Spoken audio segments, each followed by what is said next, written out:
What is it that you cannot forget in your life? Who is that one that made you go through that? What happened to you?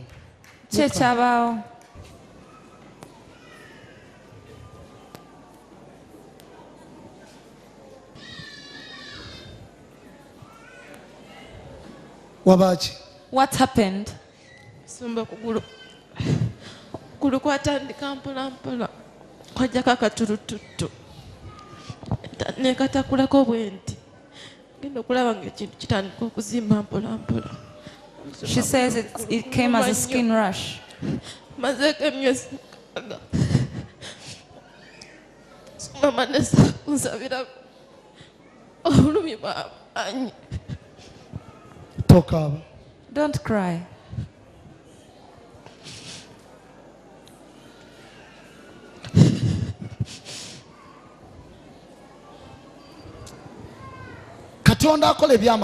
God who performs miracles.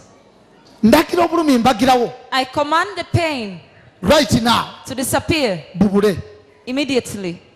I want it to disappear. What is this you've been putting on? Mama wange yagenda n'aleeta bano abasawo ne bakifumita ne bateekamu oluwagi. Kati kibadde kisanga omusaayi olusa amasira kirengenda mu kiriniki nefunayo tubu gye madde nsigako musumba. Abasawo bagamba wabaki? What did the doctors say is a problem? Kale saagenda nnyo kuba mama wange talina ssente byakugenda kunkebeza nnyo mu basawo. Naye abasawo baganda batugamba mbu oba nina bye nabuuka. So bakati simanyi kituufu. Musuma okugulu kunuma nnyo kaseera kubeera kunsika. Look what me. Tunuulira omusumba. Omanyi nkumanyi? Do you know Pastor Iga? Nedda musumba. Does he know you? Nedda tamanyi. Waliwo omusajja ntunuulira. Look at the pastor. Waliwo omusajja Mukama gwandaga. There's a man that the Lord shows me. Bamuyita Alinayitwe. He's called Do you know him? Omanyi. Yeah. Yeah. Liba. Kubira Yesu engalo ez'amaanyi. Clap for Jesus. Remember, you took a lot of his things. Watwala ebintu bye bingi. And you promised him era n'omusuubiza nti ogenda kumufumbirwa. That you are going to get married to him. Naye nga wali okulamukule. But you are just detusing him. Is it true? Kituufu? Oba nedda? Musumba we kyali.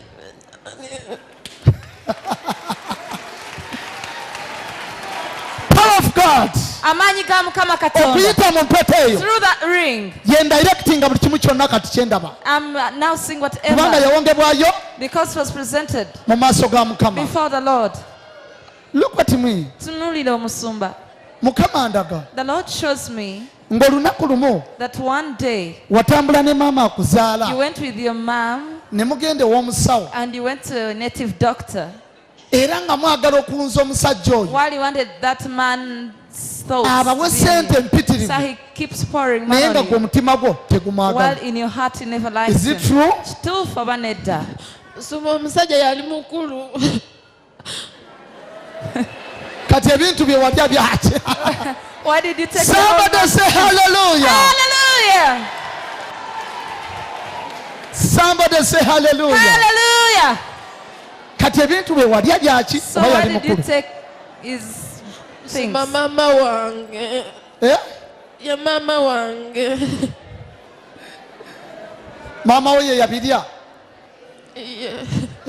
Yeah.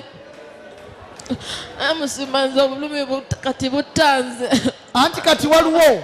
Now there is sente z'abantu abamu nga teziriika. Some people's money which cannot be taken just like that. Now what are we going to do? Mbadde njagala sente z'omusajja zonna ze mwalya muzimuddize nawe olyoke owonyezebwe. Return his money and then he can be healed. Wangi?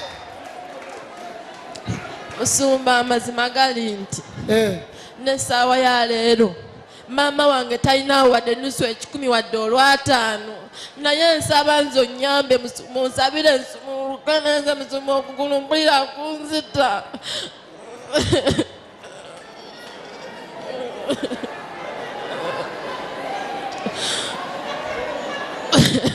Who is John? Ani John? John yani gwendaba. Who is John? John yan. Nze gwenjagala. Gwoyagala. Your lover. Oh. Kwegamba ye muto oli ye mukulu. Iye.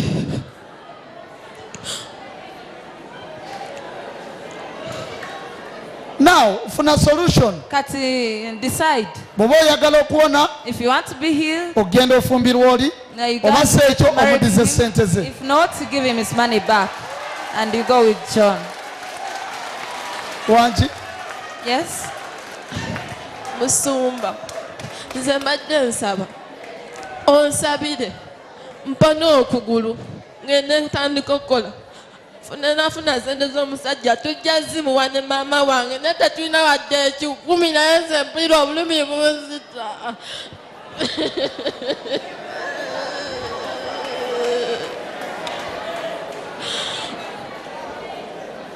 Mukiraba ekizimbe ekyo. Are you seeing that Wanji.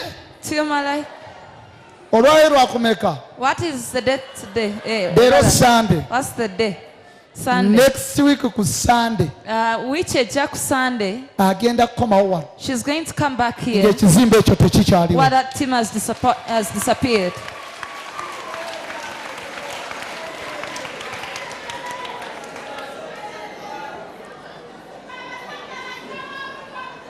Ku Sunday ja. This coming Sunday, Ekizimbe kino. that tumor Sunday Kigenda this kuba week, tekikyaliwo. it will not be there. Mukiraba? Are you seeing it? Kigenda kuba tekikyaliwo. It won't be there no more. Ensi eryoka etegeere. Then the world shall know Nti Musumba Igana ayitibwa that Mukama. Pastor was called by the Lord. Look at me. Tunono Musumba. Lwaki embeera zo Why ziri very complicated? are you always weird? Okola ebintu ng'olinga You do things as if ate eyakera ku makya nga tosuubira nti Katonda gy'ali. you Kubanga think Mukama God is ndaga there. embuto 3 Because God shows me 3 pregnancies Zewakajjamu. that Is she it true? aborted so far. 2 for Burnett.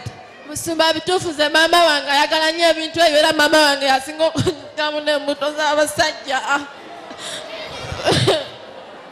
amale kuzayo bintu bya musajja Should we ogwona. take the things back? Should she take Wanji Musabire awone. abizeeyo. Musumba musabire awone. Wanji Pastor abisasure omukazi abisasure. akole ki? Abisasure. Abisasule. Musumba musonyiwe. Musonyiwe. Wanji akola atya? Pastor bamusonyiwe abasajja bakadde batwesibako nnyo. Agambye Akola atya? atya? Addeyo awonaddeyo awonaddeyo omusajja Awo neddeyo ew'omusajja. Akola atya? agenda amuzalireyo omwana yanewaanaaba omu Agende wakiri amuzaaliyo omwana omu. omu Hey. zalidde nnyingi Akola atya? Pastor, awone pastor. Awone gwaba ki? Nafuna accident afa pastor. Mukama agenda kusumulula. The Lord is going to set you free. Within 20 days Munako wa 20. njagala Mukama kujja ku miggu. I want the Lord to take Mukama you from those kikujjeko emiggu. clutches. Musumba bakuula nnyo abasajja agenda afumbirwa omusajja oyo oba si kyo John akwate sente z'omusajja azimudize kuba John gw'ayagala. Musonyiwe aleme kwekwasa maama we nti kubanga maama wange yali mwana muto. Musonyiwe bamusabire busabiza awone naye agenda azaalireyo omusajja omwana. Agenda amuzaalireyo wakiri omwana omu. Right now Kakati, njagala Mukama kusumulule. I want the Lord to set you free. Byobadde owulira nga bikusikasika Whatever you are feeling as if they are pulling byonna you, Mukama bimazeewo. the Lord has ended all of them. Ndagira ne kowuliramu akatini akakuluma I command even that little pain that's kagweremu remaining ddala. to disappear completely. Okome wano ku Sunday And then you jja come back here on Sunday ojja kuba wonyezeddwa. and you'll be fine completely. Ekizimbe ekyo nga tekikyaliwo Why that tumor has mu disappeared? linnya lya Yesu In Kristo the powerful Munnazaaleesi. name of Jesus of Be Nazareth. healed. Wonyezebwa. genda mukama akusumulule You go, the Lord has set you naye free. olulala toddanga mukkuula But next time, don't deduce, eh? owulidde Okay? eriyo sente z'abantu ezitaliika Some people's money is hard to chew. kiki olifa What tuweerabidde is it that you cannot forget in your life?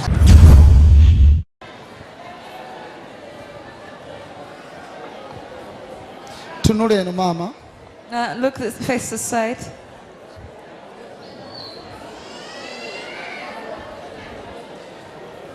yabaaki omwana What happened? kasita omwana yatandika mpola mpola nga tatambula kasita omwana wange yakamala omwezi mulamba tatambula simanyi kye kyava omwana wange asula n'obulumi pasita nga alumizibwa muno ekintu nokiraba nga kitambula pasita nkulaba ku tivi owonya abantu pasita sabira n'omwana wange awone asobola okutambula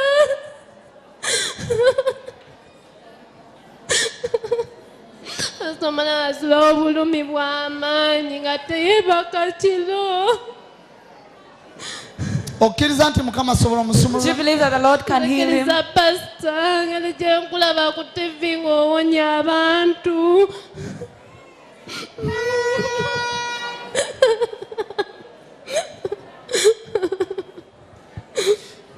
teeka emikono gyo mubanga Stretch up your hands, lady.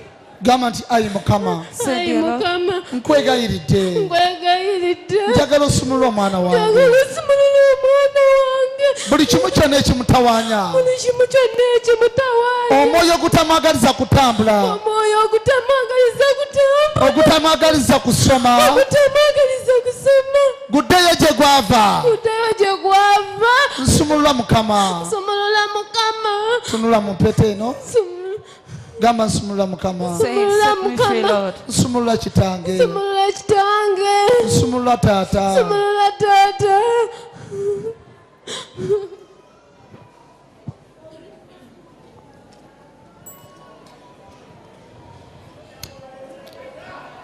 kitange nsumulula obulamu bw'omwana ono Father, set the life of this child free.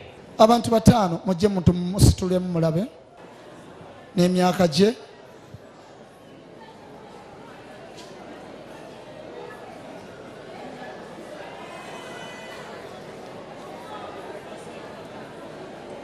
manye ebyawano si byanzikiza You know, things of yiyo here yenna are not for darkness. magulu tegalina maanyi He's all there. The legs are Gagongobala. weak. They are paralyzed. wangi mulema mulema yagongobala mulema yagongobala Yagongobala musumba. wangi sebo mulema Togamba yenyini ki? oli musumba mulema yagongobala yagongobala omanye ebyawano byanzikiza kuba nekakasa katonda eyampita I'm sure abo bonna God is aboogera taking all those kituufu that okulaba talk. ne ku tivi leero lwenkakasizza musumba nti onya kale mumwebase wansi mumwebase look what that child Tunulire omwana oyo. kitange nteeka empeta ku mwana ono Father, I connect this ring to the child. nsindika amaanyi I send your power mu bulamu bw'omwana ono into the life of this child.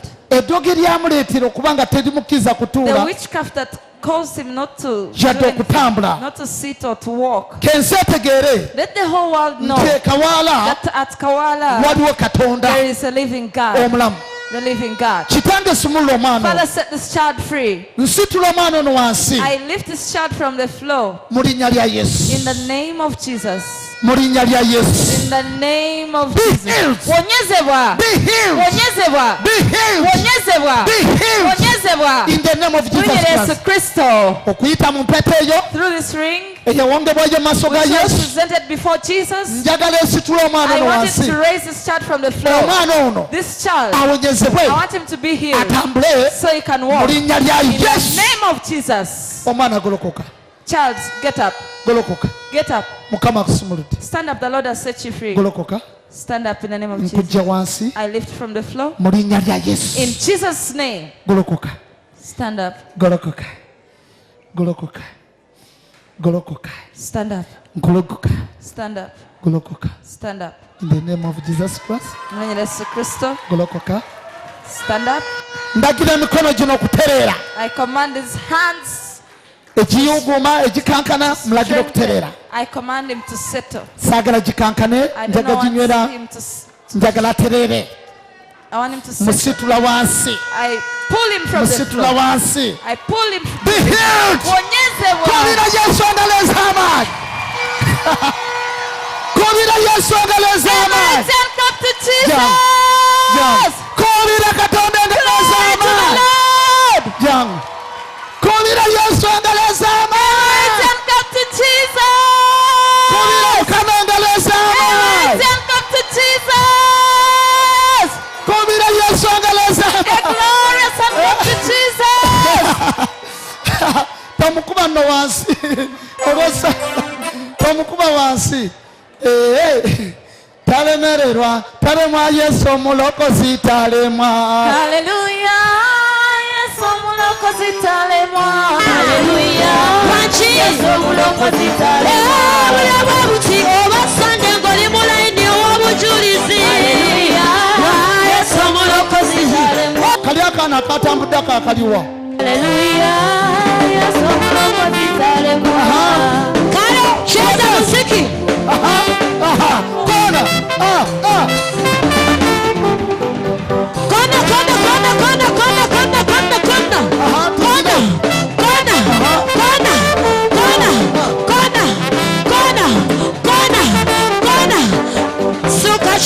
Chini tena, suka chini, chini tena, suka chini, chini tena, suka chini. Kirira, kirira, kirira, kirira, kirira. Akalulu kaliwa. Kona.